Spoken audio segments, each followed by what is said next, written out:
ayokong mapasama si BBM.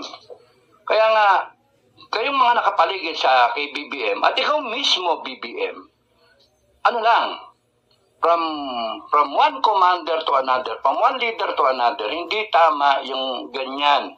Hindi ganyan yung expectation. Hindi ganyan yung ina-expect sa'yo. Ang totoong leader, bago ikaw kumain, kakain mo na lahat. Yun yung leader. Yung ganun ang commander. You seek the welfare of your men. Bago ka mag-party, siguraduhin mo, maligaya, high moral lahat ng tao mo. Ay, kung hindi high moral ng tao mo, huwag ka magpa-party. Kung merong biktima ng sakuna, dapat nandoon ka.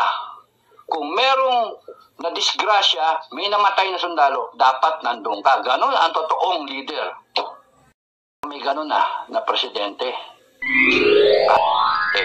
Nakita ng taong bayan na may presidente na dumadamay. Ngayon, pagka nakikita ng taong bayan, merong standard. Yun yung ginawa ng Duterte administration. Standard. Amazing! Ito yun. Real talk. Nag-iwan siya ng standard. Yung standard niya happens to be our standard, mga P-Mayor. Yun ang natutunan namin. Yun ang experience namin. Yun ang nakita namin kay Duterte. Kaya, will we go against our principles of leadership? Hindi. He's a true leader. So guys, yun. Magandang araw po sa inyong lahat. At ito na naman po inyong lingkod, si DIY KKB Informative. So natunghayan nyo na yung introduction ko. So, i-feature po ulit natin si Kadado. Ito po yung sinasabi ko sa inyong Scout Ranger na galing sa batch 1983 ng PMA. So, siya ay talagang magiting na sundalong nakipaglaban sa mga rebelding grupo doon sa Mindanao. So, napakagaling po ng taong ito.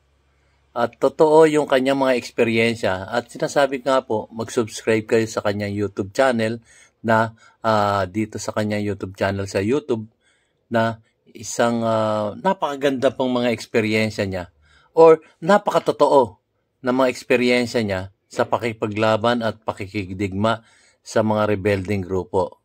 At ito po ay sa katauhan ni Pinoy Survivor. So, subscribe na po kayo sa kanya. Marami kayong matututunan, guys. Marami talaga. Promise, napakaraming matutunan doon. Simulan nyo po sa binabanggit ko nung unang vlog ko. Simulan nyo sa episode 1 at doon sa kanyang video number 1, 2, 3, and so on and so forth. Mamili lang kayo doon ng playlist niya. At gawin nyo to radyo. Pag matutulog na kayo, tuloy-tuloy po yung playlist na yun. Para lang kayo nakinig ng radyo na programa sa radyo. At marami pa kayo natutunan. So, without further ado, guys, simulan na po natin ang kanyang pinicture na video sa kanyang YouTube channel na Pinoy Survivor. Napakagaling po ng taong to. Hindi po ito maka-Duterte, ha. Ito po ay sumuporta sa ating sitting president sa panahon ngayon. At suportado rin niya yung ama ng ating sitting president na si Ferdinand Edralin Marcos Sr.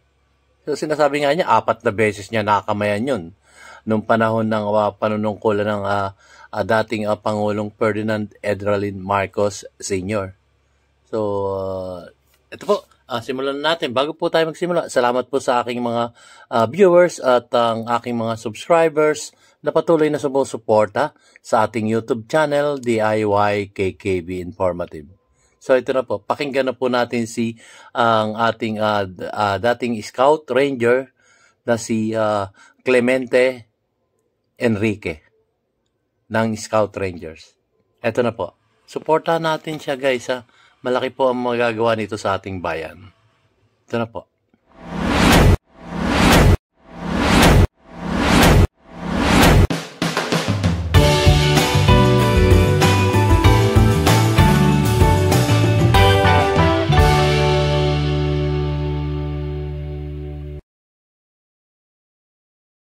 Congress, huwag niyong baliwalain yung pirma na yon. Para sa kanila, doon sa mga pumirma, sagrado sa kanila yon. Basahin niyo every line ng manifesto na yon. Nung pinipirmahan niya ng bawat isa, damang-dama nila yung sinulat doon sa manifesto na yon.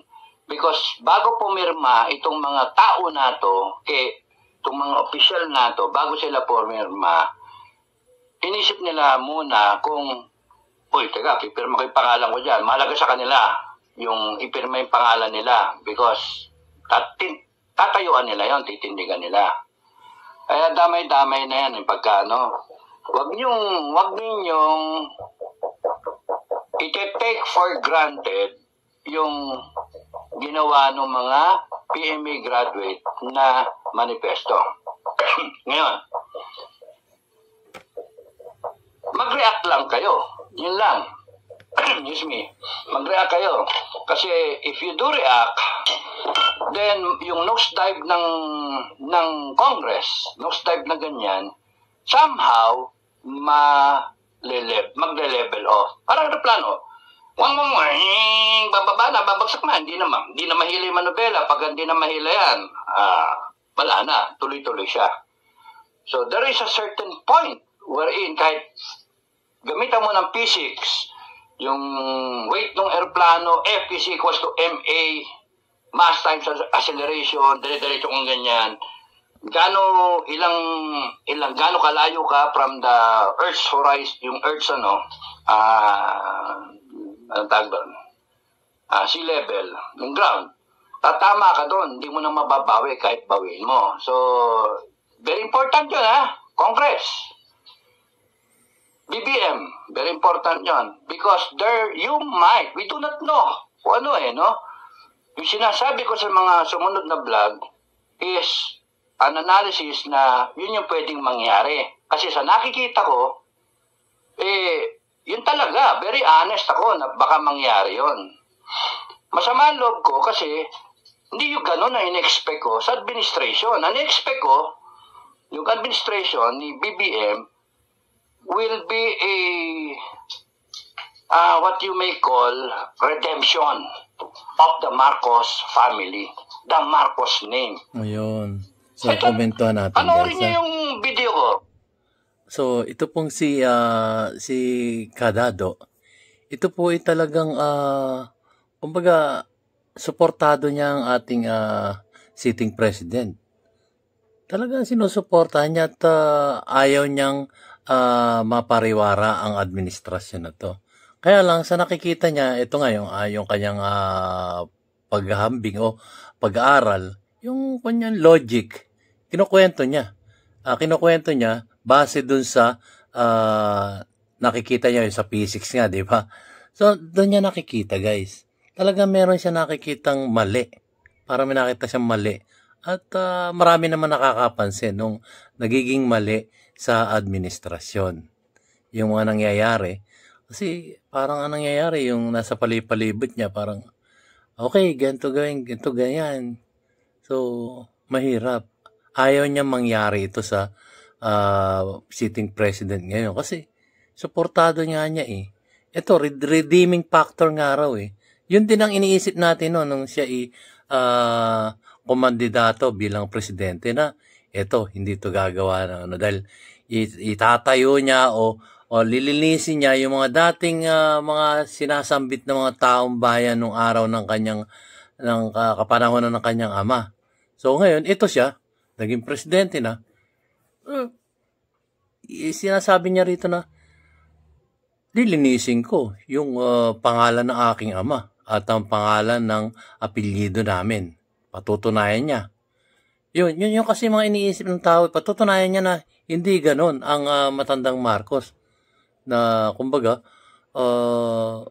kung iniisip nila ganon yung ating dating presidente senior, Marcos Senior, patutunayan niya ngayon na hindi ganon matuwid ang mga Marcos.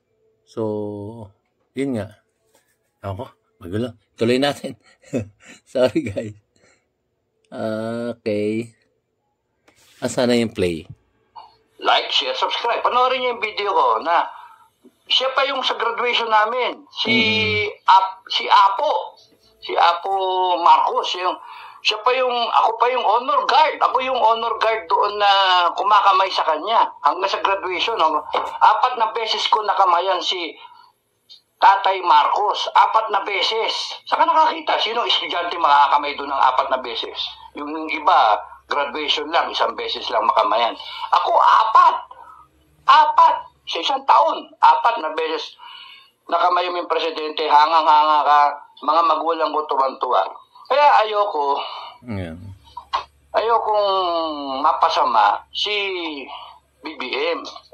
Kaya nga, kayong mga nakapaligid sa kay BBM, at ikaw mismo BBM, ano lang, from one commander to another, from one leader to another, hindi tama yung ganyan. Hindi ganyan yung expectation. Hindi ganyan yung ina-expect sa'yo. Ang totoong leader, bago ikaw kumain, kakain mo na lahat. Yun yung leader. Yung ganun ng commander. You seek the welfare of your men. Bago ka mag-party, siguraduhin mo, maligaya, high moral lahat ng tao mo. Ngayon, kung hindi high moral ng tao mo, huwag ka magpa-party. Oo, tama. Kung merong biktima ng sakuna, dapat nandun ka. Kung merong na-disgrasya, may namatay na sundalo, dapat nandun ka. Ganon ang totoong leader. Parang may ganon Meron. Parang may ganon. Magsaysay, kala nyo Duterte huwag nyo pangunahan. Duterte. Nakita ng taong bayan na may presidente na dumadamay. Ngayon, pagka nakikita ng taong bayan, merong ng standard. Yun yung ginawa ng Duterte administration. Standard. Kaya, hindi mo masisisi yung taong bayan, mag-expect. Kaya dapat, hindi yung tao na ito yung tao bababa ka sa standard. Hindi. Ito yung standard. Ito yung sa ngayon. Hindi pwedeng bumaba yung tao para intindihin kayo. Tama. Mali. Dapat kayo, ito na sa baba, BBM administration, buong unit team, kayo yung papanig to sa standard na iniwanan ng father na Duterte. Hindi ko binoto yun. Real talk. Nag-iwan siya ng standard. Yung standard niya happens to be our standard, mga P-Mayor. Yun ang natutunan namin. Yun ang experience namin. Yun ang nakita namin kay Duterte. Kaya, will we go against our principles of leadership? Hindi. He is a true leader. Now, hindi naman masama na mag-expect ng leader na BBM pantayan yon. O mas maganda, ang aspiration namin, lalo na ako, binoto ko yan. Duterte, di ko binoto. BBM, binoto ko. Ang aspiration ko, higitan mo pa itong iniwan ng Tatay Digong. Higitan mo. Huwag mo nang pantayan. Because while doing it, at the same time, you are redeeming your family, redeeming the Marcos name, and hitting higher than your father. Tapos itong tao na to, na ngayon parang kinukrucify ninyo, suspendin nyo pa na SMNI na programa niya. Tapos nun, imbitahin pa, isipin pa, dati sinasabi, hindi, turista lang yung ICC. Pero ngayon, contemplating, iimbitahin papasok dito para itry, imbestigahan tong si Duterte. Ano pa kayo? Naging presidente yan ng Pilipinas. Minahal yan ng taong bayan. At yung pagmamahal na yon ng taong bayan do sa matandang Duterte, nag-translate yun sa anak kay Sara, kay BP. Nag-translate yung kaya gano'n na lang karaming boto, 32 million. At yung boto niya, nag-translate din sa boto mo. Tapos ngayon, you will put them down. Ay, magkali talaga tao niyan. Nosedive ka. Ngayon, kung wala kang kinalaman doon, nosedive ka pa rin. Kung hindi mo pipigilin yun, ikaw ang piloto ng bansa, ikaw ang piloto. So, nosedive kang ganyan. Hinahayaan mo yung mga co-pilot mo, or baka si First Lady, siya pa, pinahawak mo na madubela. Nako, bawal yun. Hindi siya yung may lisensyang pagkapiloto. Babagsak aeroplano. Lahat kami, babagsak. Pag ako nakasakay sa ano natin, sa airlines. Ayan, Cebu Pacific ba yan? O Philippine Airlines. Pag ako nakasakay dyan, pag dungaw ko yun, nakita ko, nagmamaneho. Hindi rated na piloto. Hindi naman siya binoto ng taong bayan. Hindi naman si pinsan mong Romaldes. Hindi naman sino yan? Tambalolong ang tawag. Tambalolong. Nabo tuloy ako. Babagsak aeroplano. You have to stand up. Ang galing ng to logic. Stop all of this. Baka mamaya maunahan ka ni Pastor Kibuloy. Stop! Tapos administration mo. Tapos, pag sinabi ni Pastor Kibuloy, stop! Stop ka talaga. Kaya you shouldn't allow your loyal people na sip-sip buto, no? Kakasip-sip nila, kakapalakas, or meron silang sariling agenda, you shouldn't allow them to bring down the Dutertes. Because it is you who should tell them na tigil nyo yan and say in public, I am with the Dutertes. And ganon, diba? Pero that's only halfway. Or not even halfway, because ang daming nangyari within 1.5 years. Okay? So, you're really on a downturn. Yun yung problem.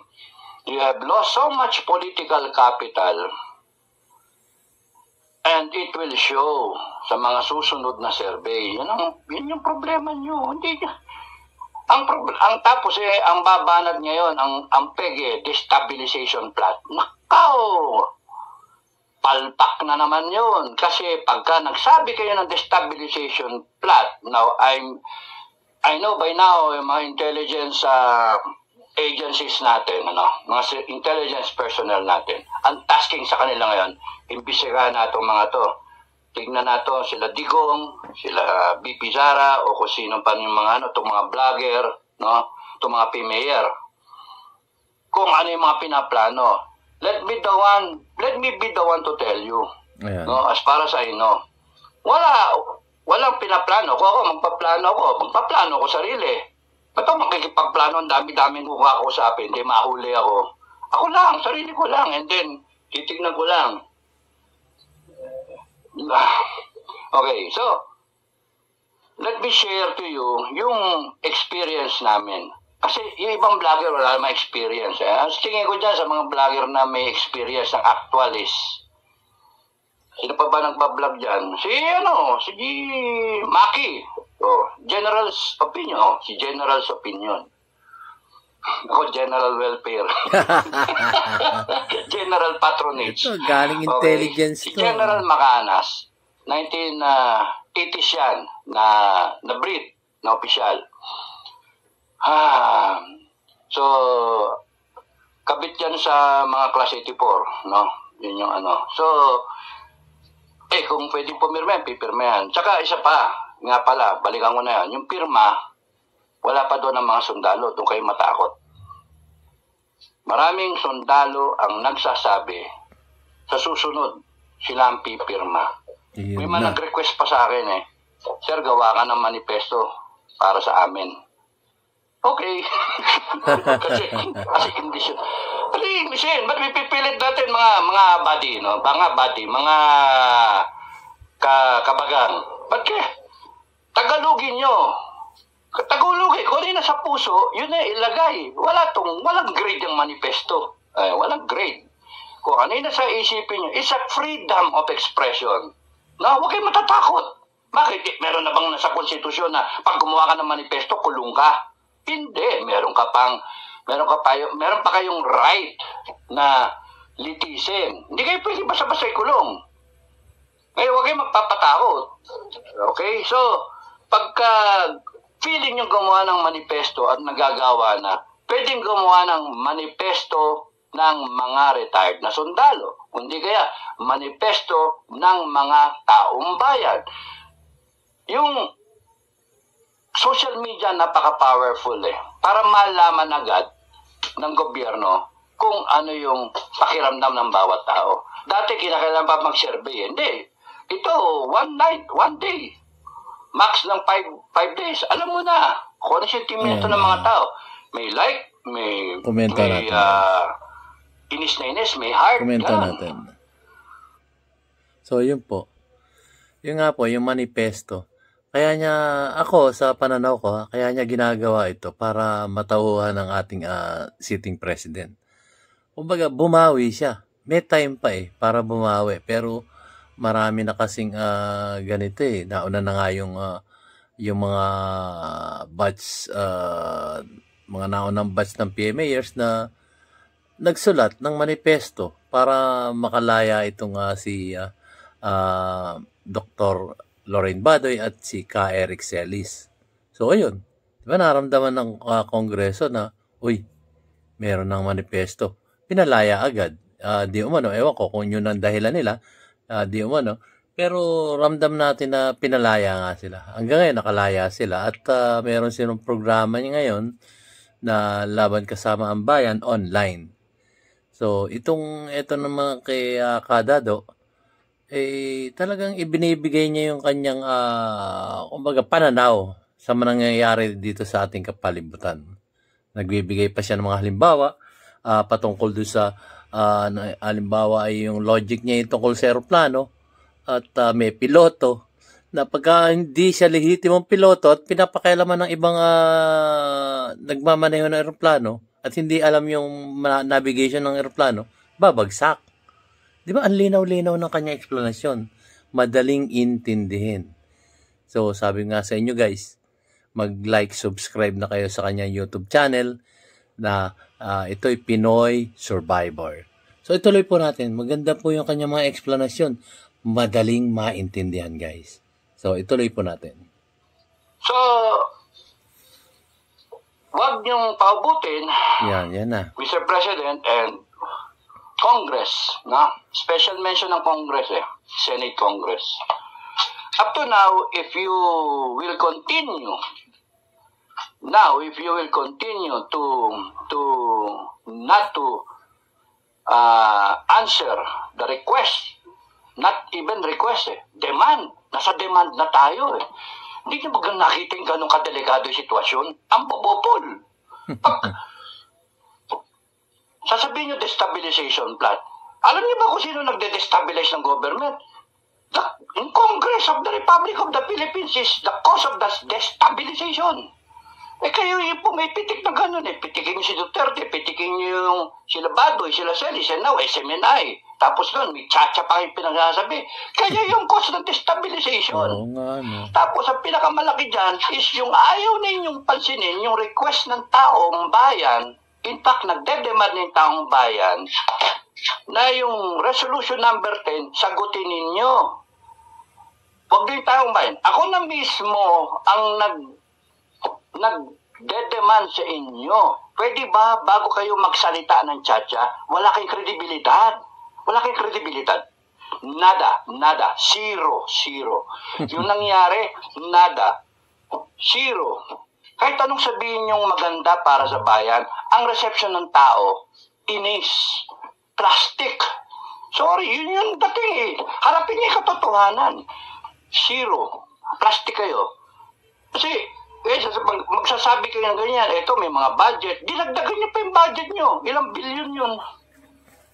Ang program, ano yung 450? Ano yun? Para bang inyo kayo may pera?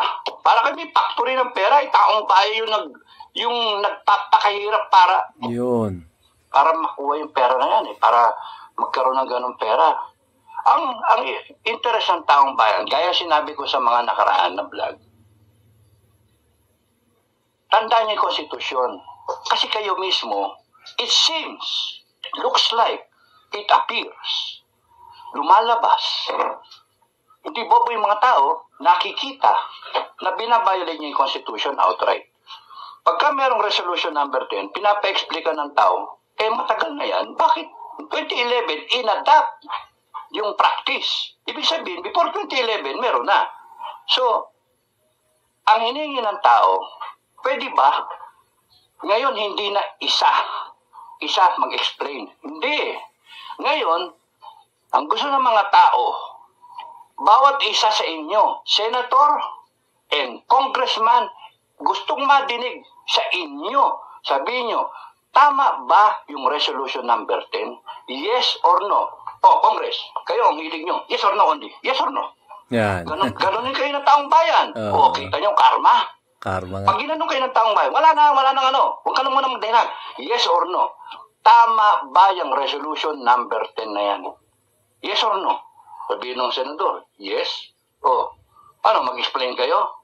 Pipilit nyo, tama. Sige, mag-explain kayo sa taong bayan. Lahat kayo. Ngayon, kung lahat kayo, sabihin nyo, all 24, na yes, tama yan, something's wrong. Ibig sabihin, lahat ng crap ng senators ngayon, eh nakikinabang. Tama ba na walang resibo ang pag-ano ng pera? Liquidate ng pera? Yes or no?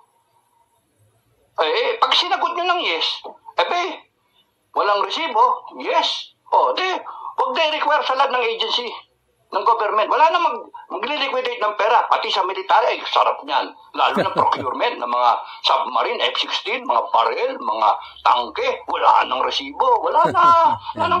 Certificate na lang. Mag-certify na lang yung Defense Secretary, yung Chief of Staff, yung mga Commanding General o ng Armed Forces, no? Ng Navy, ng Army, at saka ng Air Force. Certify. Gayahin kayo. Kasi pag sinabi nyo, tama yang mag-liquidate ng resibo lang, ng walang resibo, lahat na lang. Yari kayo sa taong bayan. Kasi ano sabi sa Constitution? Sinabi ko, we, the Filipino people, imploring the aid of Almighty God. Yun lang ang mataas sa tao. Kayo, nandito lahat kayo, in-appoint lang kayo. Binoto lang kayo, 200, 100,000 votes, thereabouts, doon nagsasayaw. Kung wala kang kalaban, 200,000 votes. Yun ang district eh. O, tapos nun, kunyari, ang bumoto, 80%, 80 times 2, 160,000 votes. O, kung 250 yung ano, i-multiply nyo sa turnout, yung total na botante. O, yun. Yun ang boto mo, wala kang kalaban. Pero kung tatlo kayo, split it 3-way pa. So, mga 100,000. Minsan 67,000 meron ng congressman. 65,000 may congressman na. Tapos yung party list, kaya tapos kung mag-aasta kayo, akala nyo national figure kayo. Akala ninyo bumoto sa inyo mga 25 million, parang 27 million, si Robin Padilla. O kaya, sino yung pinakahuli? Si Jinggoy ba? Na 15 million, 17 million. I forgot. Basta gano'n. Kayo, 200,000 pinakamalaki. Nakakaya kayo. Asta-asta kayong national figure. Kung manakot kayo ng taong bayan, you have failed the Filipino people. You have failed your constituents. Because you're supposed to protect the Filipino people. How can you say you're protecting the Filipino people? From what? From what? Caselis, Badoy. Sila nga tumutulong sa counterinsurgency. How are you protecting the Filipino people? Kung mismo dyan, meron sa inyo na may kamatayan black, na meron kayong hinaan na pistoks. Pag-i-explain nga. Galit na galit ang military sa inyo. Hindi niyo ba alam yun? Ang manhid ng utak ninyo, ng pakiramdam ninyo, galit na galit. Itong makabayan black na yan, makamatayan black na yan. Pwede ba huwag kayo mag-asta na akala mo kung sino kayo? Mawawala rin kayo kasi tatandaan kayo ng taong bayan. Pagka nagkaroon ng revolutionary government, na ayoko naman, sana wala. Pagka nagkaroon nun, burado kayo. Madamay pa buong kongres sa inyo. Real talk lang. No? So, explain nyo, bawat isa sa inyo, explain nyo. Kung tama ba yung savings ninyo, i-realign ninyo at paghahatian. Saan ba pumunta yung natirang 2 billion, Congress? Saan ba natira? Tumatanggap kayo ng sweldo ng mga 300,000 plus thereabouts, 250 na kamo hanggang 300,000. Tumatanggap kayo. Animal, ang laki na sweldo nyo. Hindi nyo naman mapasa yung death penalty. Yung anti-dynasty law, di nyo mapasa. Ngayon gusto nyo pang baguhin yung konstitusyon. Questionable yung mga karakter ninyo. Para kayong kamag-anak incorporated, para kayong mga mapiya ng Pilipinas, mapiya sa Kongreso. Tapos kayo pang balat sibuyas pa, pagka ginagano kayo ng tao, tatakutin ninyo ng investigasyon in aid of legislation. Anong legislation? I'm so sorry that it has to come to this na mabastos ang Congress ng mga Pilipino. Kasi binastos niyo yung sarili ninyo. Yun yung totoo. And you do not act as if you own the whole world, you own the whole country, you own the Filipino people. You do not do that. Because one day, pagka punong-puno na, dating si Fernando po, kakalusin kayo. Mabubuhay si Fernando po. Huwag niyong pigain si Duterte. Wag na wag. It's a big mistake, Mr. BBM President. Maling-mali. You stop it. Reflect on it this Christmas as the Filipino people will reflect on it. Armed forces of the Philippines will reflect on it. Kasi, tao rin yan. Ha? Ako, ano tingin niyo sa akin? Unggoy. Tao ako. Dati akong sundalo. Retired. Maraming susunod sa akin. Kung gugustuhin ko. Ang daming nagsasabi sa akin mag-revolutionary government. Maraming nagsasabi na maghunta. Pinipig, wag, panoorin lang natin, hayaan nyo lang, wag na muna. Bigyan nyo ng pagkakataon yung gobyerno na mahimasmasan. Because hindi dapat ito na pumasok ng gulo. Kaya Philippine government, BBM, your role, as the president, you stand up. Binoto ka ng tao, 31 million. 31.6. Wag mayabang kasi yung boto mo nanggaling din sa suporta ng Sara Duterte. Yun. If I were you, I will protect Sara Duterte. I will protect Digong Duterte. They are worth protecting rather than the people around you.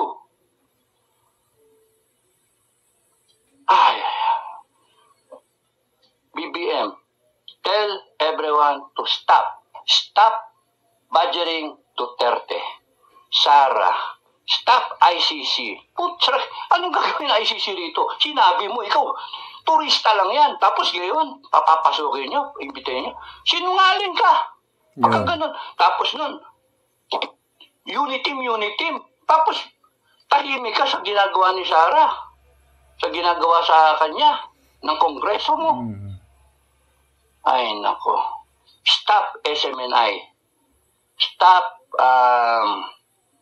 tawag dito, stop the investigation ng franchise ng SMNI. Kaduktong yan. Pagka yan, tinuluyan nyo ng tinuluyan, Duterte will come to the aid of Pastor Kibuloy. If Duterte is in trouble, Sara will come to the aid of the father. Whether you like it or not. Yun ang gusto niyong senaryo. If na-imperil ang mga Duterte, the Filipino people, along with the whole line of retired and active military men, will come to their aid. Bye-bye. Gusto niyo mangyari yun? Subukan nyo. Ituloy yung ginagawa nyo. It's not a threat. It's a prediction. Kung walang pumansin sa akin, huwag kayo maniwala. Good luck. Huwag kayo maniwala. Hinasabihan ko kayo, kayong mga masyadong sip-sip sa presidente, isa ko sa stockholder. Isa ko sa stockholder. Pagka tayo nasa corporate level, ang stockholder, yan ang may-ari ng kumpanya. Okay?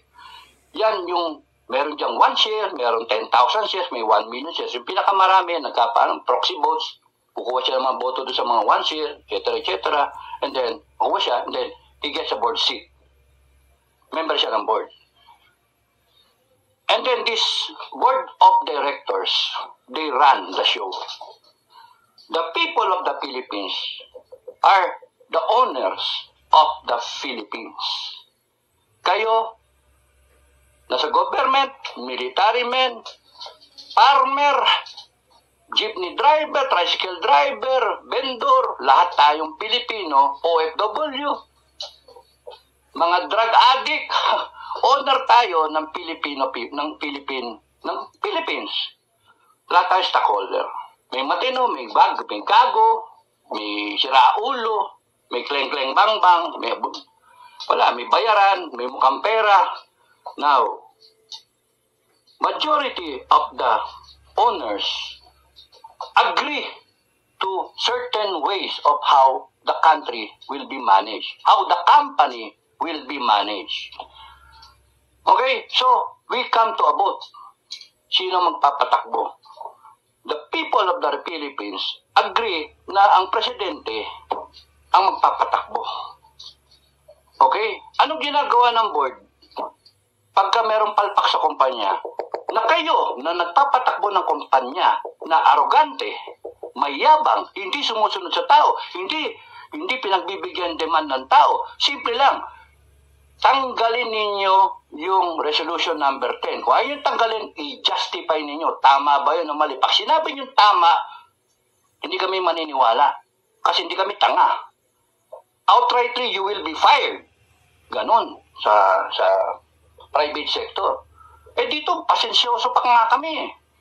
Now, balik tayo doon sa resibo. Yun, request namin. Balik tayo sa resibo. Hindi request. Demand.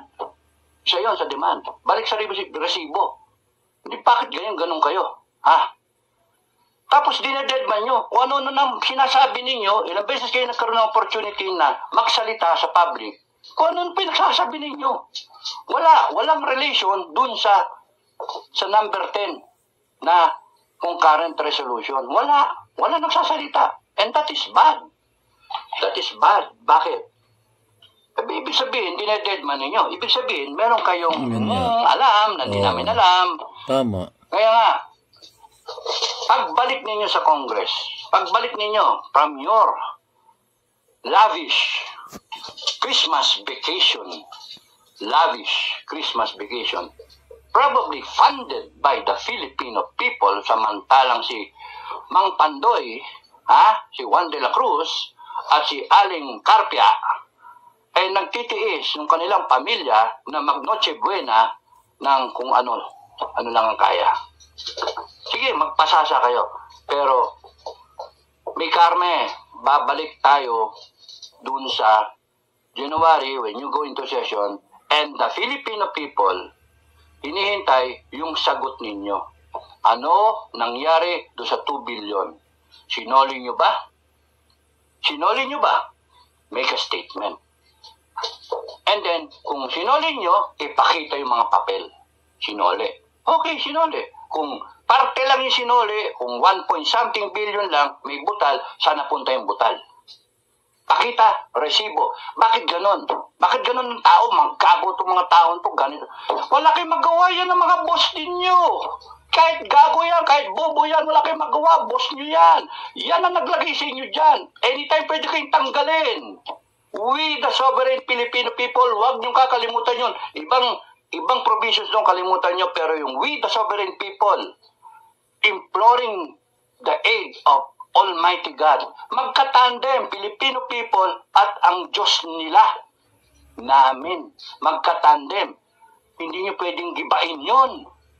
Ha? Kung kayo, magpapakasatanas kayo, abay, good luck sa inyo. The Holy Spirit will come down to every Filipino and you will be punished. And good luck sa inyo. We're giving you a chance to redeem yourselves. Mr. President, you are being given the chance to redeem yourself. Stop Duterte. Stop the campaign against the Dutertes. Tatay Digong, Sara Duterte. Stop the attack. Stop ICC. Do not allow yung canceling ng franchise ng SMNI. Do not allow na bastusin din si Pastor Kibuloy. Hindi ako sa kanyang congregation kasali. Hindi ako kasali sa kanya. Pero kalimutan niyo yung religion, Pilipino yun. Ayoko na inapit Pilipino. Sino mapit? Kayo. Pinipilit niyo gusto niyo. Huwag niyong pag-uusapan, ayoko madinig yung cha-cha sa susunod ninyong pagbalik. Not a word ng cha-cha because I tell you, pagka nadinig ng taong bayan, negative, para bang ano yan, puntos against you, points, minus, tapos nose dive, before you know it, mag-people power, hindi people power eh, people defiance. Nakakita na kayong people defiance? Indignation. Galit na galit ang tao. Itatapol down kayo. Sunugin pa yung Congress, ganun pa mangyari sa galit ng tao. Because yung galit na yun, naipon. Administration after administration, one Congress after the other, 15, 16, 17, 18, 19 Congress na nandun tayo ngayon. Naipon yun, and then iniisip ng taong bayan, putragis kayo, tagal nyo na kami niloloko. Kunwari kayo honorable, hindi naman pala. Tapos kung mag-asta kayo, iko-contempt nyo yung tao. Kahit i-contempt nyo ako, i-contempt nyo lahat. I-contempt nyo lahat. Buong Pilipinas, i-contempt nyo. Will that change na magnanakaw kayo? Hindi. Magnanakaw pa rin kayo. Will it appear na honorable kayo? No. Because the Filipino people who appointed you in the position will Galing think talaga. you are corrupt. Super corrupt, super buwaya. Tambalolong. Kaya nga, mag-ingat kayo pagka naulul ang armed forces. Galing Captain Sinabi ko, Clemente. time natin Sinabi ko na ang unang i-order ko sa pangyayari, nainis ang taong bayan, may mga demand. So sinasabi ko mga demand niya, isa pa. Congress, it would help a lot. Yung position ninyo, yung image ninyo, yung BBM administration, it will stop somehow. It will level the downfall. Ako, suggestion lang. You owe me 1 peso. You owe me 1 peso. Suggestion na sa inyo, You owe me 1 peso. Pagbalik ninyo sa January, imbes na sabihin yung cha-cha, maglagay kayo put forward kayo ng vote of no confidence sa Speaker of the House. Remove Tambalolong. Vote someone else. Out of the 300, you vote another else because the current Speaker of the House has failed Congress, has failed BBM, has failed Unity, has failed the Filipino people. Grabe yun. Ilang failed yun? Dami. Ilang failed yun? 4. Tapos siya pa rin. Hindi nga ma-explain yung resolution 10 na yan. Hindi i-explain ang yabang-yabang nyo. 39 million lang ginastos. How explain ninyo yung 2 billion, 39 million lang nagastos, 2 billion yung budget ninyo, tapos ang garapal nyo pang hihingi pa kayo ng 1.3 something, 1.399 billion for next year. Explain nyo sa taong bayan ba't ganyan yung thinking process ninyo. Because anyone, ako nga kami nga babudget kami. Bibili, magkano? 2 mil. Bibili, 1,000 budget. 1,000. Hindi. Kailangan pa ng mga karne. Gulay lang yun, kunyari. Gulay, mahal ang sibuyas Mahal yung sibuyas. Sibuyas, mahal. Mga kamote, mahal. So, ano mabibili niyan? Meron pang bibili pa ng mga karne, etc. Isda. Sige, 2,000. 2,000, budget. Punta sa palengke. Ang nagastos lang 1.5, balik kay misis yung 500. Kung nagastos lang 1.4, balik kay misis yung 600. Nagastos 1.7, balik yung 300. To the last centavo. Kung kami kaya namin gawin, bakit kayo di nyo kayang gawin, mga animal? Bakit di nyo kayang gawin? Ginagawa nga namin kaya kami nagagalit. Break. Pera namin. So, tingnan nyo. Ang ganda ng mga analogy niya, yung mga explanation niya. Talagang makatotohanan at umaakma sa panahon natin ngayon. Dito sa loob ng House of Congress. Diba? Ang galing. Madaling maintindihan. Explanation niya, pag napakinggan natin, madaling intindihin kung ano ang tunay na nangyayari sa ating palipalibot. So napakagaling po nitong si Sir Dado. Talagang marami siyang, kumbaga, analogy o explanation na mas maiintindihan ng bawat isang mamayang Pilipino. Diba? So, nag-aantay lang siya ng next year, naka-recess o nakabakasyon yung ating mga kongresista. So, alam natin, marami na rin mainit ang ulong Pilipinas sa nangyayari ngayon. Aminin natin at hindi yan. Nakakalungkot po. Buti na nga po, may tumitindig na ganitong isang kasundaluhan na dating ranger, scout ranger ng ating sandatahang lakas. Buti na lang may ganitong tumitindig na kumbaga meron talagang puso at damdamin para sa ating mamamayang Pilipino dito sa bansang Pilipinas. At baka makaligtaan ko, mag-subscribe kayo guys ha. Huwag kayo hindi magsusubscribe sa ating kagalang-galang at magiting na si Clemente Enrique ng Scout Rangers at ang kanyang YouTube channel ay Survivor o Pinoy Survivor. Yun po ang kanyang YouTube channel. Madali pong puntahan nyo, Pinoy Survivor. Napakagaling. Supportan po natin guys itong taon to. Malaki ang magagawa sa ating bansang Pilipinas nito. Promise. Sa nakikita ko lang. Opo, eto po. Tuloy natin. Yun. Ito yung pinag-uusapan natin, pera ng taong bayan. Sa buong buhay ko sa gobyerno, hindi ako nangurakot. Kaya ako nagagalit. Tapos ganyan kayo ang dali-dali. Tapos issue, bigyan kayo ng 2 milyon. Paano? Certificate? Hindi, gusto na nyo makita, resibo. Kasi kung wala kayong tinatago, ang dali, wala problema. Resibo, sige, eto resibo ko. Ever since, ganyan ako. Ganyan ako ka-honest. Yun ang gusto ko madinig sa bawat isa sa inyo. Bawat isa, yun ang gusto ko marinig. Pero pagka kayo, iwas-iwas kayo, lumalabas, magnanakaw kayong lahat. And I'm so sad na mga pangalan ninyo na pamilyar, sikat, magnanakaw to. Hindi makatayo at sabihin, mali ito, babaguhin ko. Promise, Philippine people, babaguhin ko. At least may mag-stand out. Sodom and Gomorrah nga, sana nga merong kahit 10 lang, isa, para masagip kayo ng isa lang magsalita para makumpirma na meron pang natitira. Pero kung hindi, wala man lang magsasalita dyan, wala man lang amin. Goodbye. Tangay ang administration sa inyo because the administration is not saying anything. Tinitira pa nga yung kapartner, katandem, na supposed to be may utang na loob ka. Tumakbo kayo, kasama mo eh. Tapos bibiray mong patago, yun na lang yung confidential fund na 11 araw na days na ginastos. Kanino ba galing yun? Ba't hindi nyo pagalitan yung pinanggalingan? Tapos nun, bibiray nyo, tapos kaya humingi ka ng mas malaki na pondo.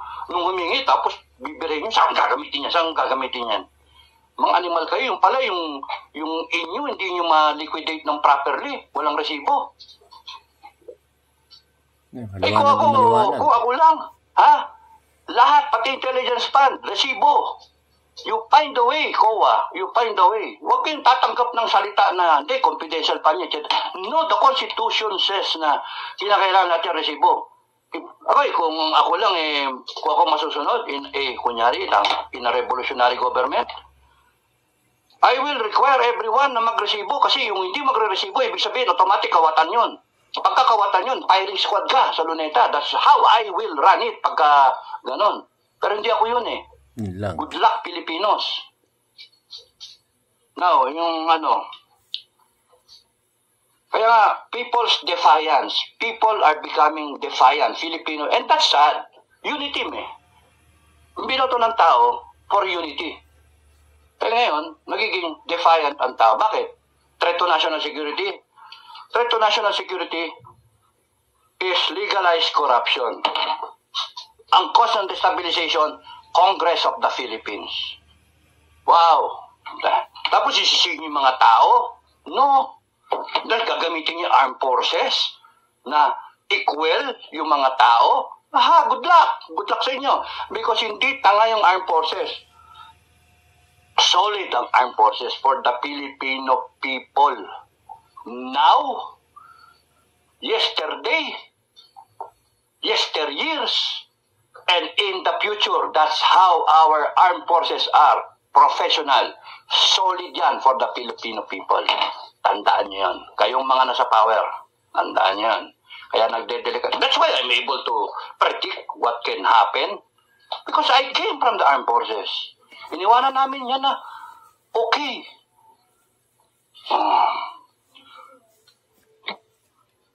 1986. Graduate ako 1983. Siyempre, automatic training, scout ranger. Tapos noon, nagpapunta kami sa Davao ako. Davao Norte. Davao. Tapos noon, ilang beses muntik mamatay. Tapos noon, balik ka dito. Uy, sinuwerte ko, US Ranger. Tapos noon, Cagayan Valley. Panoorin niyo yung videos ko. Oo, panoorin niyo. Napanood ko na yun. Galing. Hindi na ako nag-explain. Noon yun, nasa video ko. Galing. Yung buong buhay ko as a, Panood ko yun. Ngayon, inabot kami sa Cagayan Valley. Inabot ako, doon ko na first time na meet si Colonel Honasan. Nagkita sila ni Colonel Aguinaldo. Si Agi, 72. 71, si Honasan. Akop, 70. Hindi ko nakakita si Akop. Si Akop, 70, classmate ni Bear. No? Bear. Anak ni Gerald Bear, who is, si Bear at that time was PSC commander.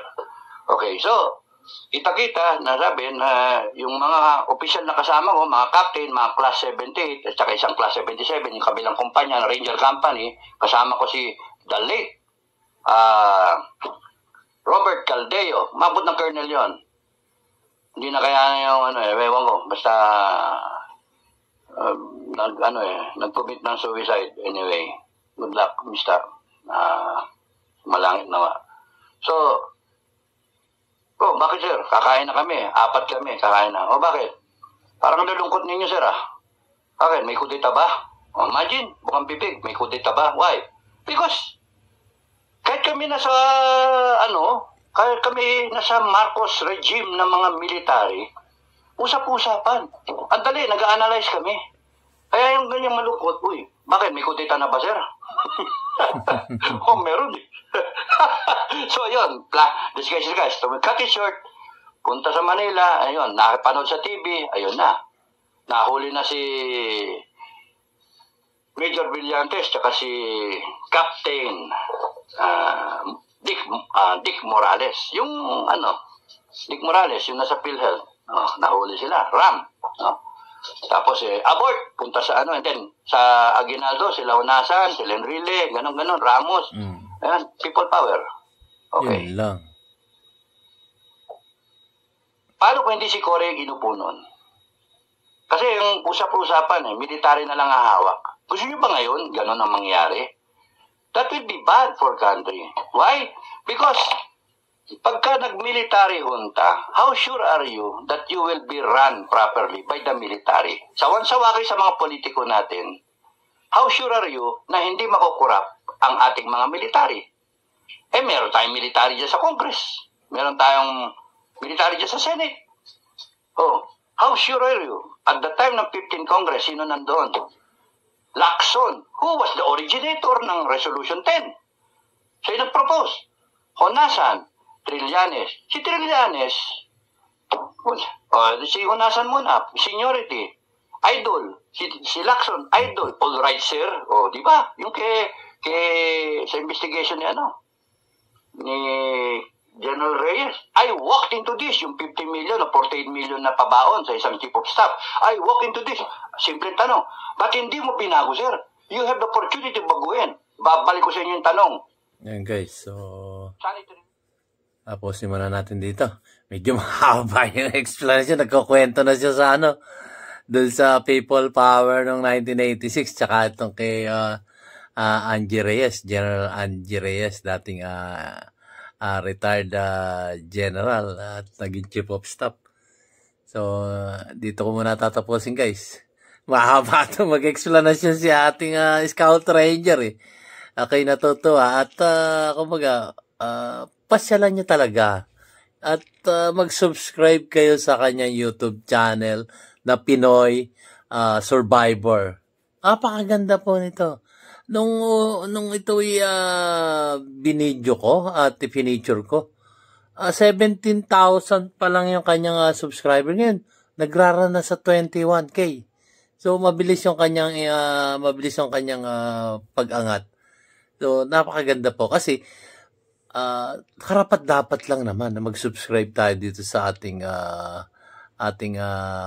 magiting na sundalo, dating Scout Ranger, nakipaglaban sa Mindanao para sa kapakanan ng bawat mamamayang Pilipino, inaalagaan tayo, at ngayon retirado na siya. Inaalagaan pa rin tayo, patuloy pa rin tayong inaalagaan ng taong ito na si Kadado. Di ba tayo nasisiyan yan? Pwede nga, nag-retire na nga siya eh. Di sana, enjoy na lang yung kanyang buhay. Pero eto siya. Eto siya at tinutunghayan pa rin kung ano nangyayari sa ating bansang Pilipinas. Di ba? Ito yung mga buhay ng bayani na hanggang sa ngayon ay tayo pinagtatanggol. Wala man siya sa katungkulan bilang isang sundalo. Siya ay isang retirado na at siya ay masasabi nating in private life na. Pero ano ginagawa niya? Tinitignan pa rin ang kapakanan ng bawat isang mamayang Pilipino dito sa Pilipinas. Tayo inaaruga pa rin niya at nakakita siya ng pangit sa pamamahala ng ating gobyerno. Narito siya. Narito siya para ituwid ang mga pagkakamali ng ating mga nakaupong opisyalis ng gobyerno. Di ba? Di po ba tayo natutuwa niyan? Imbis na siya ang kanyang gawin na lamang ang kanyang pamilya, kanyang kung siya may mga apo, alagaan na lang niya yun, di ba? Pero hindi, naririto siya. Para ano? Para pagtanggol ang isang bawat mamayang Pilipino dito sa Pilipinas. Napakaganda po. So, hanggang dito na lamang po. Thank you po sa mga subscriber ko, mga viewers ko. Maraming salamat po. Hanggang sa muli nating pagkikita. See you on my next vlog, guys. Maraming salamat po. Don't forget to like, share, subscribe sa ating Pinoy Survivor. See you on my next vlog, guys.